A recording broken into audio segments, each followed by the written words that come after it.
So this fall, before the biathlon season, I made some predictions as to who I thought was going to win the overall Crystal Globe and then the smaller globes in each discipline. So in today's video, I'm going to review my picks and we're going to see how I did. And if you'd like to see how my predictions for breakthrough athletes this year went, you can check my review videos for those picks up top. There you go. I got Hanna Oberg and Sturla Holmlagrid winning the individual globes. All right, so first we had the individual score, and I already know that I got this one wrong. I'm looking at the individual here. We got, let's see, Sturla Holmlagrid, 4th overall. Let's see how we did with the women here. And wow, Hanna Oberg is not even in the top 20. She didn't even do the last one. So she had 47 points after number 2, and oh my gosh, I don't even know if that would have put her into the top 10 after 2 of the races. But, you know, I had Sturla. I really thought this was going to be a walk in the park for him because he's usually such a good shooter. But this year he really he took a step back. I mean, last year he only did 2 of the 3 races, came in 8th overall. He was the individual globe winner back in 2021 and came in 2nd in 22. I thought he was going to pop back here with another number 1, but just, yeah, did not have a great season this year. His shooting was down, still really good. I mean, 88% is really strong, but look at this. His looks like that's his prone. His prone dropped a ton this year. And then his skiing also fell back a little bit. So kind of tough. I mean, it's not like it. I mean, technically it's a thumbs down pick because I thought he was going to win. But I mean, he didn't do too bad. I think we just had, at least I had really high expectations for Sturla in the individual. But then Hanna Oberg, I mean, this is definitely a thumbs down pick. I don't know what I was thinking. Why did I think that she could have come in the top? Well, I guess she did. She'd come in 3rd last year and then 3rd the year prior. Or 2 years prior, and she also does have an individual globe, so I guess this wasn't too bad of a pick, but you know, just wasn't that good this year. You know, she only did 2 of the 3 races and didn't do super well, and then even at World Champs didn't even crack the top 10. So definitely a thumbs down pick on the individual for Hanna Oberg. Boring, it's kind of a cop out, but like, you can't beat this dude. All right, in the sprint, I had Elvira winning overall, and she did end up coming in 5th. She raced every sprint this year, but just, you know, I don't think she even had like that top position. Let's see. Did she even win a sprint this year? She came in 2nd in Lenzerheide, but she didn't even come. She came in the flowers here, but no other podiums in the sprint, and you can't compete unless you get that one. I mean, look at even like Lou Jean Monod, she missed a sprint, but because she won one, she was able to sneak ahead of Elvira. You know, overall, kind of a disappointing season for Elvira in general. Again, I really thought she and Hanna were going to have much better seasons. This was the big blow right here, 83%, going from above average shooting and just way down. And her skiing actually improved a little bit this year, which is kind of impressive considering she already was a really fast skier. Man, unfortunately, just, you know, not a great pick in the sprint score. She actually went backwards. She went backwards in the overall score after, you know, racing the whole season. And last year she had COVID and she missed some of the season due to COVID. So that's really what affected her. But look at this season here where she basically came in 2nd place for everything except for the individual. I was really hoping that we were going to see this again. But then in the men's score, Tarjei for the sprint, definitely did not see that coming. I'm super happy. I freaking love Tarjei. He's probably my favorite athlete out there, but I did not have him winning. Let's see, what places did he come in? He won in Hochfilzen, it looks like, and then a couple more podiums, first podium of the season, and then a podium, it looks like, in Canmore as well. So that really helps the cause. Johannes Tingus was coming up quick. Let's take a look at the progression chart here.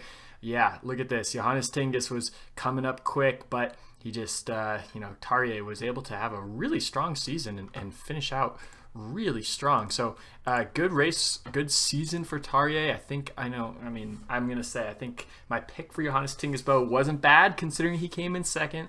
But Tarjei, I just love this season here. 88% shooting. Look at how consistent that is. You love to see that. But then this is incredible. How do you have your best ski season of your career and you're 35 years old? That just doesn't make any sense.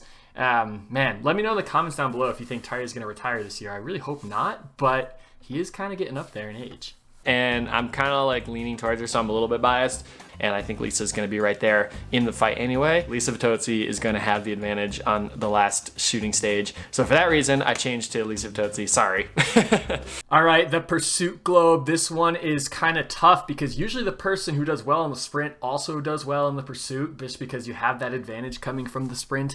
So Tarja did fall back a little bit, came in third, and Johannes Dahle. I mean, that guy was ruthless. He was lights out. But look at this, 90 points, 90 points, 90 points, 90 points from Johannes Tingesbo. So that's a big thumbs up pick. Let's see, let's show his ranks here. Yeah, first.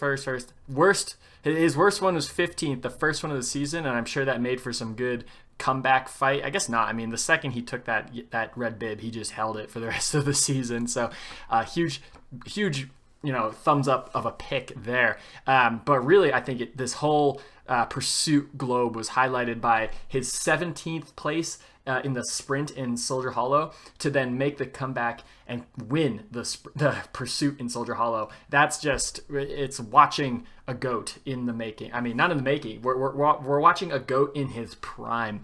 So Johannes Tingesbo, absolutely incredible season in pursuits this year. Super fun to watch him race. And then I did also have Lisa Vitozzi, so that's another thumbs up. I think I really, Julia Simone, she just lost it at the very end, and the progression chart will show you that. Look at that. Julia Simone had it in the bag and just let it go, and Vitozzi was able to take it with the win in Canmore. And not only did Simone just let the race go, but she just let the globe go, and it was really in one it was one shooting stage. Let's recap this race really quick. Let's go split times. Come on, give me some data here. Going into shooting number 4. Okay, so approaching shooting number 4, Simone was 20 seconds back. What was she going into shooting 3? Simone 3. Okay, so she was there going into shooting number 4, and then she just obviously had some misses, and she came out 17 seconds back into shooting 4, 21 seconds back, and then after shooting 4, 36 seconds back. So that kind of makes sense. Let's see, she ended up finishing 0-0-1-2, so she ended up finishing 4th, and that's kind of crazy if you're winning the globe and then you end up finishing 4th and you end up losing it. That's too bad, but good. Like this had to be the perfect storm for Lisa Vitozzi to win this globe, and she did. She put her head down in Canmore and Soldier Hollow, and she earned this globe by far, which is really, really cool. The mass start is kind of one of those events where anything happens, and you just need to be,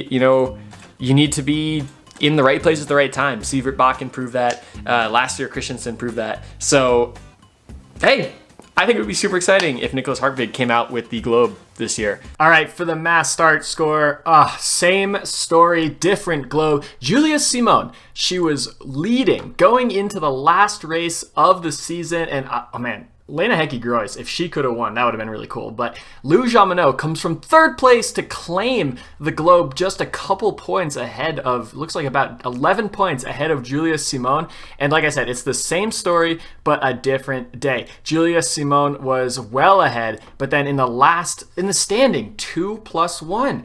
And she just fell from fighting for the lead to literally lost the globe. And again, the perfect storm needed to happen for Lou Jamineau to win this, and it did. What's extra crazy about this is I did a video on Julia Simone's 2022 season, because she kind of was like an unknown, out of nowhere overall winner.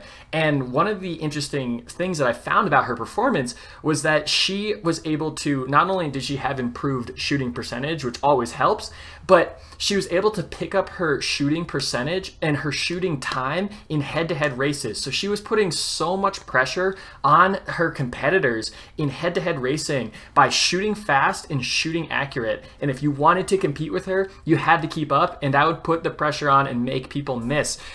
So she had this sort of secret weapon that she would deploy in head-to-head racing.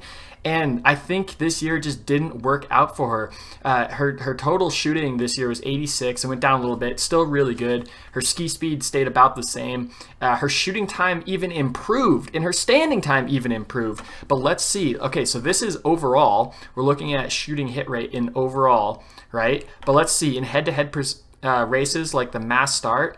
Her standing was 80%. Her overall was 86. Okay, in the pursuit, 88, 86, and then again in non-team, 86, 82. So yeah, as you can see in head-to-head bouts, she actually performed worse than she did in individual competitions this year, which ended up being her downfall. I guess in the pursuit, she actually did better.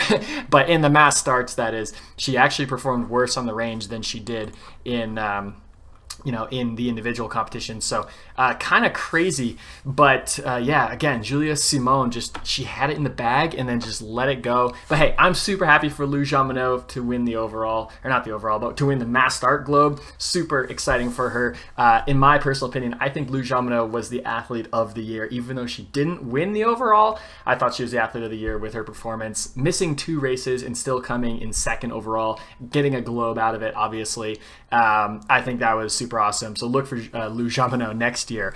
But let's see, what did we have for the men here? So I had Nicholas Hartwig. Where did he even finish?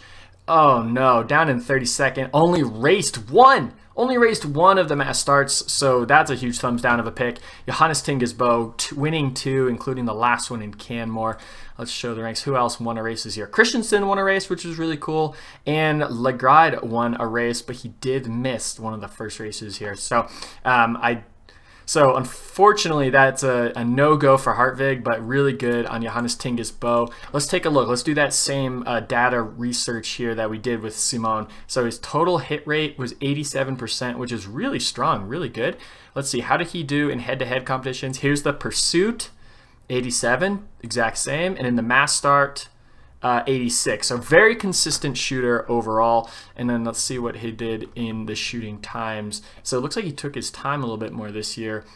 27 seconds in the mass start compared to 27, and then in the pursuit 27. So just an all-around super consistent athlete for Johannes Tingesbo. I mean, he is the #1 biathlete in the world, potentially the #1 biathlete of all time. So really good for him, and congratulations to him for just showing us all, biathlon fans, biathletes, coaches everywhere, just what it means to be a professional and, someone who's just the best at their craft. Johannes Tingesbo is a perfect example of that in biathlon. Sticking to this pick, I'm going to go with Sturlaholm Lygrid because I think he is not only due. All right, so the overall, I really thought that Johannes Tingesbo was going to take some time off and not go to North America after the Oslo World Cup, but he proved us wrong, and yeah, he just absolutely secured the overall here. I love looking at these progression charts because let's see, World Cup 8, that's Soldier Hollow. Here we go. This is what the standings looked like after World Cup in Oslo. Where was Sturla here? Yeah, he was right here. So Sturla, even if he had really good races to finish out the season, I don't think he would have been able to pass Tarje and Johannes Dahle.